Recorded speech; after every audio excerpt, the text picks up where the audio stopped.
అసలు కృష్ణలీలలో అద్భుతం ఏంటంటే పుట్టిన పిల్లాడికి నీళ్లు పోసి వాళ్ళు తీసుకెళ్ళి 11వ రోజున ఉయ్యాల్లో వేశారు.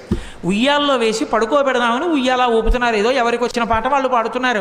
అందరూ ఎంఎస్ సుబ్బలక్ష్మి గారు, లతా మంగేష్కర్ అక్కర్లేదు పిల్లల్ని పడుకోబెట్టడానికి. తల్లి ఎవరు ఏదో పాట పాడుతుంది.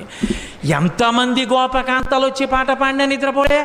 అందున ఉయ్యాల ఊపి పడుకోబెట్టేటప్పుడు పిల్లాడు పడుకోవట్లేదంటే పిల్లాడు కనపడుతూ ఉండగా కాకుండా ఇలా ఉయ్యాల దగ్గరికి చేసి పడుకుని ఇలా ఇలా ఇలా ఇలా ఇలా అని పాట పాడి పడుకుని ఉంటాడు. అందుకని పాపం ఎంతో ఇదిగా ఇలా విప్పి చూస్తే గుడ్లు 2 ఇలా పెట్టుకు చూస్తున్నాడు. ఏమిటమ్మా పిల్లాడు ఎంతకీ పడుకోడు, ఇదేం పిల్లాడే అని చెప్పి ఆ భుజం మీద వేసుకొని పాట పాడి ఎంతో తిప్పి తిప్పి తిప్పి తిప్పి ఇలా చూడడం కుదరదు కదా. పడుకున్నాడా అంటే ఏం పడుకున్నాడు, గుడ్లు వేసుకు చూస్తున్నాడు. ఏం చేసినా పడుకోడు. ఇదెక్కడ పిల్లాడని ఆఖరికి యశోదాదేవి వచ్చి తల్లికి ఆఖరికి పెద్ద బ్రహ్మాస్త్రం ఏంటంటే బోర్లా పడుకోబెట్టేసి వీపు మీద ఇలా ఇలా ఇలా ఇలా కొట్టేస్తుంది. ఆ తొడ ఊపుతోను కొడుతోంది.